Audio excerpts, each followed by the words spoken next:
Assalamualaikum to everyone, students. Welcome to Shah Group Educational Channel. This is Sir Atiq Ahmed, your computer course instructor.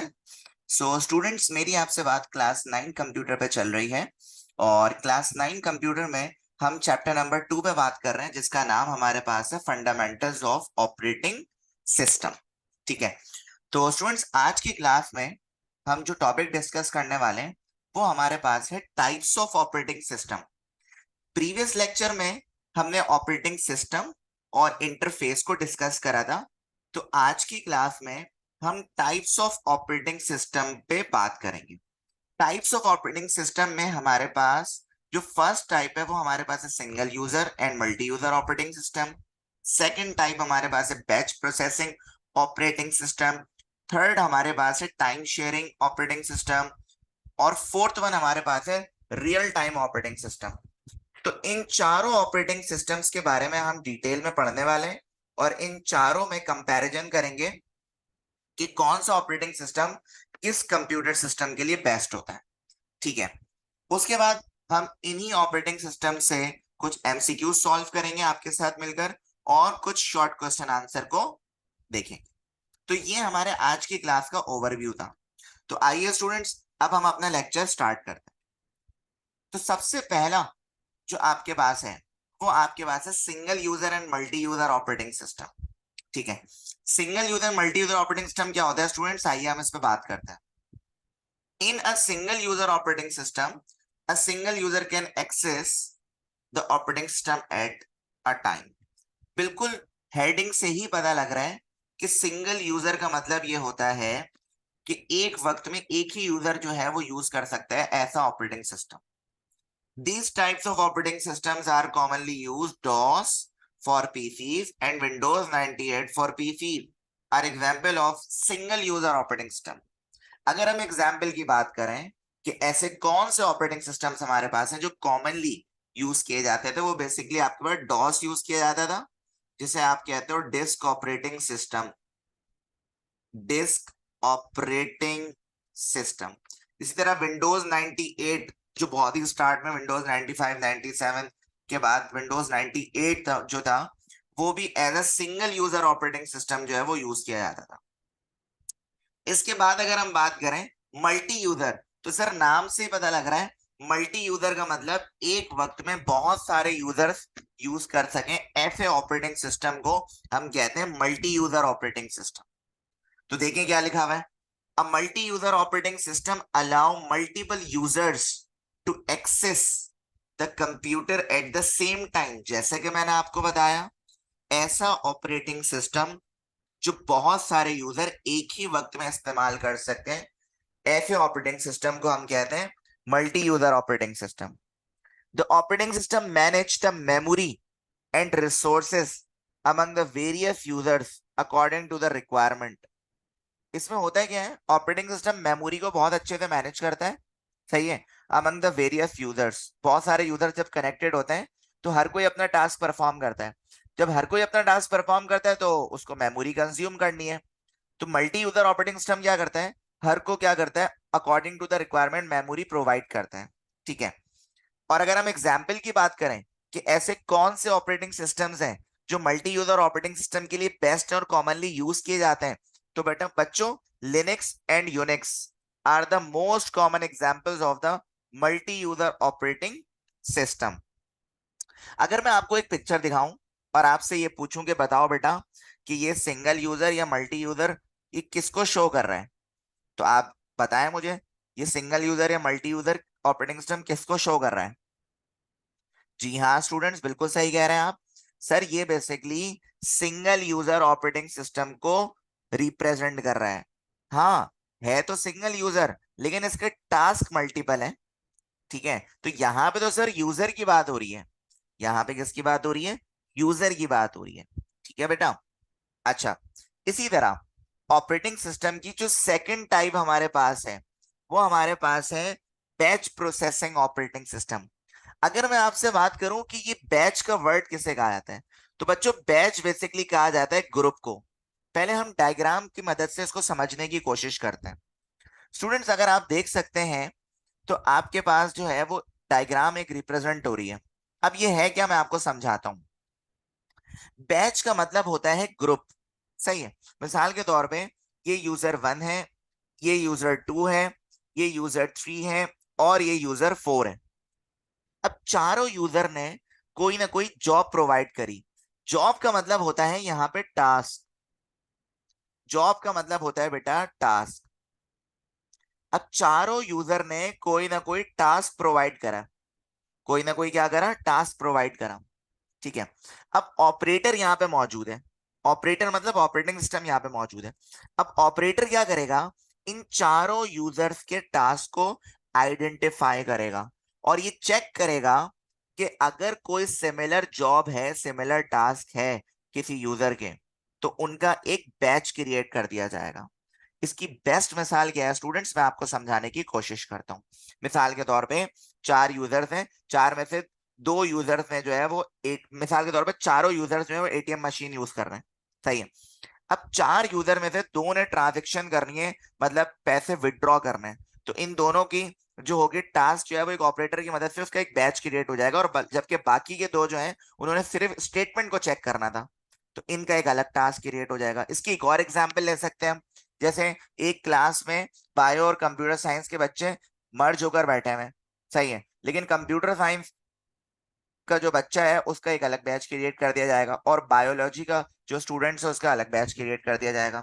तो batch की सूरत में task को access करना, task को process करना, task को complete करना, ये बेसिकली किसकी रिस्पॉन्सिबिलिटी होती है, बैच प्रोसेसिंग ऑपरेटिंग सिस्टम की रिस्पॉन्सिबिलिटी होती है, सही है। अब इसको हम जरा थ्योरेटिकल वे में कवर करने की कोशिश करते हैं। तो यहाँ पे लिखा हुआ है general term of batch processing is used for programs that are executed with minimum human interaction. This type of operating system does not interact with the computer directly. ये जो बैच प्रोसेसिंग ऑपरेटिंग सिस्टम होता है ना, इसमें क्या होता है, system जो है वो डायरेक्टली जो है वो कंप्यूटर से, मतलब ऑपरेटिंग सिस्टम डायरेक्टली जो है इंटरेक्ट नहीं करता कंप्यूटर सिस्टम में, बल्कि बैच की सूरत में करता है, ठीक है। इसमें ह्यूमन इंटरेक्शन भी मिनिमम होता है। Each user prepare his job and submit it to the computer operator. जितने भी यूजर्स होते हैं वो अपनी जॉब यानी अपने टास्क को सबमिट करते हैं कंप्यूटर ऑपरेटर के पास। To speed up processing job with similar needs are best together and run as a group by an operator. तो मैंने आपको यही बताया था डायग्राम में कि होता है क्या है, बेसिकली जॉब्स जो सिमिलर नीड्स होती हैं, मतलब जो एक जैसी जॉब्स होती हैं, उनका क्या क्रिएट किया जाता है, बैच क्रिएट किया जाता है, यानी एक ग्रुप क्रिएट किया जाता है। और ये ग्रुप की सूरत में ऑपरेटर इसको क्या करता है बेटा, रन करता है। The main function of a batch processing system is to automatically keep executing the jobs in a batch। तो अगर हम मेन फंक्शन की बात करें बैच प्रोसेसिंग सिस्टम के मेन फंक्शन की, तो ये ऑटोमेटिकली क्या करता है, एग्जीक्यूट करता है जॉब्स को, लेकिन बैच की सूरत में, ग्रुप की सूरत, ठीक है। इसी तरह हमारे पास एक और ऑपरेटिंग सिस्टम है जिसका नाम हमारे पास है टाइम शेयरिंग ऑपरेटिंग सिस्टम। अब टाइम शेयरिंग ऑपरेटिंग सिस्टम क्या होता है, आइए जरा देखें। Time sharing is a method that allow multiple users to share resources simultaneously. Multiple users can use specific computer at the same time in different places. Time sharing operating system वो operating system होता है जो क्या करता है, resources को different users में, multiple users में शेयर करता है। दूसरी सबसे बड़ी बात यह है कि time sharing operating system same time में डिफरेंट प्लेसेस अगर हो तब भी मल्टीपल यूजर्स जो हैं वो सिस्टम को यूज कर सकते हैं। A time sharing operating system is that in which from many tasks each task is given some time to execute so that all process run smoothly without any problem. Multiple jobs are executed by the CPU by switching between them। इसमें आप बहुत सारे task को perform कर सकते हो, ठीक है, लेकिन हो गई ये स्विचिंग बिटवीन देम, बहुत सारे यूजर्स के दरमियान स्विचिंग होती रहेगी। जैसे मैं आपको दिखाता हूँ, ये डायग्राम आपको नजर आ रही है स्टूडेंट्स। अब इसमें हो गया रहा है कि ऑपरेटिंग सिस्टम तो एक ही है, लेकिन एट अ टाइम सिर्फ सिंगल यूजर को ही डील कर रहा है और बाकी यूजर्स को होल्ड पे रखा हुआ है इसमें। तो बेसिकली ऑपरेटिंग सिस्टम क्या कर रहा है, अपने टाइम को शेयर कर रहा है डिफरेंट यूजर्स में, ठीक है स्टूडेंट्स। तो इस तरह multiple user eight a time use तो कर सकते हैं, लेकिन टाइम डिफरेंट डिफरेंट टाइम के लिए हर यूजर जो है वो यूज कर सकता है। और अगर हम बात करें रियल टाइम ऑपरेटिंग सिस्टम की, तो रियल टाइम ऑपरेटिंग सिस्टम एक ऐसा ऑपरेटिंग सिस्टम होता है जिसमें आपके पास कुछ लिमिटेशंस होती हैं। जैसे कि मैं आपको समझाता हूं, A real time processing operating system is a time bound operating system. यहाँ पे क्या लिखा हुआ है? टाइम बाउंड ऑपरेटिंग सिस्टम, यानी आपके पास कुछ लिमिटेशन है, विच है fixed time limit. Processing has to be done within the defined time limit, otherwise system will be failed. तो रियल टाइम ऑपरेटिंग सिस्टम वो ऑपरेटिंग सिस्टम होता है जिसमें प्रोसेसिंग जो है वो लिमिटेड टाइम में परफॉर्म होनी चाहिए. अगर लिमिटेड टाइम में प्रोसेसिंग परफॉर्म नहीं हुई तो हम सिस्टम को फेल्ड मानेंगे.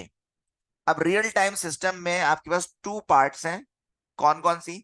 एक होता है हार्ड रियल टाइम सिस्टम और एक आपके पास होता है सॉफ्ट रियल टाइम सिस्टम. अब इन दोनों में कंपैरिजन करते हैं कि हार्ड रियल टाइम सिस्टम और सॉफ्ट रियल टाइम सिस्टम में क्या डिफरेंस है. देखें. A hard real time system guarantee that critical task complete on time. Even the shortest delay or urgency is not acceptable. Here system should meet the deadline. तो बच्चों यहां से ये पता चल रहा है कि हार्ड रियल टाइम सिस्टम वो ऑपरेटिंग सिस्टम होता है जिसमें ये गारंटी दी जाती है कि आपका जो क्रिटिकल टास्क है वो ऑन टाइम वक्त पर कंप्लीट होगा. कोई भी अर्जेंसी, कोई भी शॉर्टेस्ट डिले एक्सेप्टेबल नहीं है. ये लाजमी दी बात है कि system should meet the deadline, जिसमें मिसाल के तौर पर missile systems and air traffic control system are best examples of hard real time system. मिसाल के तौर पे air traffic control system basically वो सिस्टम होता है स्टूडेंट्स जो एयर यानी एरोप्लेन के ट्रैफिक को कंट्रोल कर रहा होता है, सारी चीजों को मैनेज कर रहा होता है. अगर इसमें थोड़ा सा भी डिले आ जाए तो आपके पास बहुत बड़ी प्रॉब्लम क्रिएट हो सकती है. तो ऐसे सिस्टम्स जिनमें शॉर्टेस्ट डिले भी बर्दाश्त नहीं है वो आपके पास हार्ड रियल टाइम सिस्टम में काउंट किए जाते हैं. और अगर हम ऑन द अदर हैंड बात करें सॉफ्ट रियल टाइम सिस्टम, तो बेटा सॉफ्ट रियल टाइम सिस्टम वो सिस्टम्स होते हैं जो लेस स्ट्रिक्ट होते हैं. सही है, टास्क तो आपको इसमें भी कंप्लीट करना है लेकिन इसमें आपको थोड़ा सा डिले बर्दाश्त किया जा सकता है. तो अगर मैं इसके बारे में पढ़ूं तो आपको बात मेरी बहुत अच्छे से समझ आ जाएगी. In this time constant is less strict. यहां पे पहले सेंटेंस में आपको पता चल गया. The meeting of deadline is not compulsory for each task and every time. तो यहाँ पे यही बात हो रही है कि इधर डेडलाइन अगर मीट नहीं भी हो रही, अगर थोड़ा सा भी डिले आ रहा है किसी भी टास्क के लिए, तो ये आपके पास सॉफ्ट रियल टाइम सिस्टम में काउंट किया जाएगा. A critical real time task gets priority over other tasks until it completes. It does not guarantee that task will be completed in defined time, but before a certain time according to the priority. Students यहाँ पे ये क्या बात हो रही है, अगर आपके पास कोई क्रिटिकल रियल टाइम टास्क है, ठीक है, आप उसको प्रायोरिटी तो दे सकते हो अदर टास्क से कंप्लीट करने के लिए, लेकिन ये कोई गारंटी नहीं होती कि आप इन डिफाइंड टाइम जो है वो उसको कंप्लीट कर लो. हाँ, प्रायोरिटी में रखोगे, आप उसको कंप्लीट करने की कोशिश करोगे. अब इसकी अगर हम एग्जाम्पल की बात करें तो online transaction system, airline ticket reservation in which reservation could be delayed but should be done after checking available seats and completed before aeroplane flight etc. are the examples of soft real time system. अब जैसे online transaction system है, online transaction system में क्या है, आपने online पैसे transfer करें किसी दूसरे पार्टिसिपेंट्स को, रेसिडेंट को, तो जरूरी नहीं है उसी वक्त चले आए, हो सकता है थोड़ा सा डिले आ जाए. इसी तरह एयरलाइन टिकट रिजर्वेशन में भी यही है कि जरूरी नहीं है कि फॉरेन टिकट रिजर्व हो जाए, पहले वो चेक करेगा अवेलेबल सीट्स कितनी है प्लेन में, उसके बाद आपको रिप्लाई करेगा. तो ये चीजें आपके पास सॉफ्ट रियल टाइम सिस्टम में काउंट की जाती हैं. तो उम्मीद है स्टूडेंट्स आपको हमारा आज का important topic types of operating system समझ आ चुका होगा. अब इसी टॉपिक से रिलेटेड हम जो है वो कुछ एमसीक्यूज परफॉर्म करेंगे. देखें, MCQs number 1, DOS is an example of dash. DOS operating system जो है वो किस ऑपरेटिंग सिस्टम की एग्जांपल है? Real time operating system, multi processing operating system, single user operating system या मल्टी यूजर ऑपरेटिंग सिस्टम? तो बेटा डॉस जो है वो आपके पास सिंगल यूजर ऑपरेटिंग सिस्टम की एग्जांपल में काउंट किया जाता है. अच्छा जी, उसके बाद आपके पास एमसीक्यूज नंबर 2. एमसीक्यू नंबर 2 में लिखा हुआ है which operating system allow many users to use a computer at the same time. ऐसा कौन सा ऑपरेटिंग सिस्टम है जो बहुत सारे यूजर्स को बोलता है कि आप एक ही वक्त में बहुत सारे सिस्टम्स को यूज कर सकते हैं? तो ऑप्शन ए है real time operating system, option B है single user, operating system, option C है multi processing operating system, option D है मल्टी यूजर ऑपरेटिंग सिस्टम। तो बेटा इसका राइट ऑप्शन है option D multi user operating system. इसी तरह MCQs number 3, in which operating system jobs are executed in groups. ऐसा कौन सा ऑपरेटिंग सिस्टम है जिसमें आपके पास जितनी भी जॉब यानी जितने भी टास्क हैं वो ग्रुप्स की सूरत में जो है वो प्रोसेस किए जाते हैं, एग्जीक्यूट किए जाते हैं। तो ऑप्शन ए है batch processing operating system, option B है टाइम शेयरिंग, ऑप्शन सी है सिंगल यूजर, ऑप्शन डी है रियल टाइम। तो बेटा इसका राइट ऑप्शन आपके पास है बैच प्रोसेसिंग ऑपरेटिंग सिस्टम। इसी तरह एमसीक्यूज नंबर 4 लिखा हुआ है the operating system that allow frequent switching from one task to another is dash. ऐसा कौन सा ऑपरेटिंग सिस्टम है जिसमें स्विचिंग होती है यूजर्स के दरमियान, स्विचिंग होती है एक टास्क से दूसरे टास्क की तरफ। तो ऑप्शन ए है बैच प्रोसेसिंग, ऑप्शन बी है real time processing, option C है सिंगल यूजर, ऑप्शन डी है टाइम शेयरिंग। तो बेटा इसका राइट ऑप्शन आपके पास होगा टाइम शेयरिंग ऑपरेटिंग सिस्टम। इसी तरह MCQs number 5, can in which of the following operating system CPU switch rapidly between all the program to simultaneously execute all of them. तो बच्चों अगर हम बात करें यहाँ पे सीपीयू के स्विचिंग की, तो सर इसका राइट ऑप्शन आपके पास टाइम शेयरिंग होगा। क्या होगा स्टूडेंट्स? Time sharing.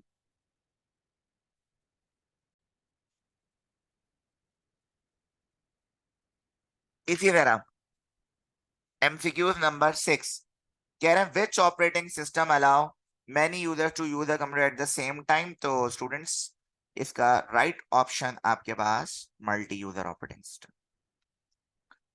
इसके बाद हमारे पास सेक्शन बी मौजूद है जिसमें हमारे पास कुछ इंपॉर्टेंट शॉर्ट क्वेश्चन आंसर्स हैं। Right the difference between single and multi user operating system. तो बेटा देखें, सिंगल यूजर ऑपरेटिंग सिस्टम देखें सबसे पहले, उसके बाद मल्टी यूजर भी देखेंगे, डिफरेंस करते हैं। An operating system which may be used by the single user eight a time is called single user operating system. इसी तरह an operating system which may use by the multiple user eight the same time is called multi user. ठीक है। Schedule only one task at a time, single user में क्या करते हो, एक काम एक वक्त में भाई। इसी तरह मल्टी यूजर में क्या करते हो, schedule multiple task at one time. Single user operating system simple होता है as compare to multi user complex होता है। और अगर हम सिंगल यूजर ऑपरेटिंग सिस्टम की बात करें तो विंडोज, डॉस, ठीक है, आईओएस, आईओएस हमारे पास ये बेसिकली किस में आता है स्टूडेंट्स, ये हमारे पास आता है सिंगल यूजर। इसी तरह अगर हम मल्टी यूजर ऑपरेटिंग सिस्टम की बात करें तो हमारे पास लिनक्स और यूनिक्स आता है। एक और क्वेश्चन हमारे पास, define batch processing operating system. तो बैच प्रोसेसिंग मैंने आपको प्रीवियस स्लाइड में भी समझाया। ठीक है, आप चाहें तो उसको अपने पास नोट्स में लिख लें। a processing in which same types of jobs set together and execute at a time. Each user prepare his job and submit it to the computer operator. This operating system does not interact computer systems. The main function of the batch processing operating systems are, इनका जो main function होता है students वो क्या होता है basically, इसमें human interaction minimum होता है, ऑटोमेटिकली जॉब जो एग्जीक्यूट होती है, स्पीड अप द प्रोसेसिंग होती है। और इसका मेन मकसद क्या होता है बैच प्रोसेसिंग का, कि बहुत सारे टास्क हैं उनको सिमिलर टास्क को एक बैच यानी एक ग्रुप की सूरत में एग्जीक्यूट करना। इसी तरह time sharing, define time sharing, ये भी एक क्वेश्चन इंपॉर्टेंट आपके पास एग्जाम में आ सकता है। तो टाइम शेयरिंग है basically is a method that allow multiple users to use a particular computer system at same time in different places. Time sharing ऐसा मेथड होता है जिसमें होता क्या है, बहुत सारे यूजर जो एक ही सिस्टम को डिफरेंट प्लेसेस पे यूज कर सकते हैं। It allow user to share their resources simultaneously. This process is also known as multitasking, in which CPU share processor time shared among multiple user, which may term as time sharing. इसी तरह write the difference between hard real time and soft real time operating system.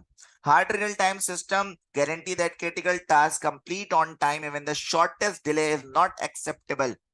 Missile system and air traffic control systems are the best example. तो hard real time system में क्या होता है, आपको लाजमी deadline meet करनी है, कोई भी डिले आपको बर्दाश्त नहीं है हार्ड रियल टाइम सिस्टम में। जबकि अगर हम सॉफ्ट रियल टाइम सिस्टम की बात करें तो soft real time system is less strict, the meeting of deadline is not compulsory for each task.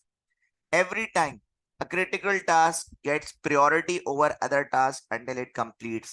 जिसमें आपके एग्जाम्पल में आ सकता है online transaction systems and airline reservation in which reservation could be delay but should be done are the best example. तो soft real time system में less strict होता है, टास्क तो आपने कंप्लीट करना है लेकिन आपके पास कोई मीटिंग कोई डेडलाइन नहीं होती. तो स्टूडेंट्स आई होप आपको आज का लेक्चर समझ आ चुका होगा. सो अल्लाह हाफिज to everyone, take care, Allah Hafiz.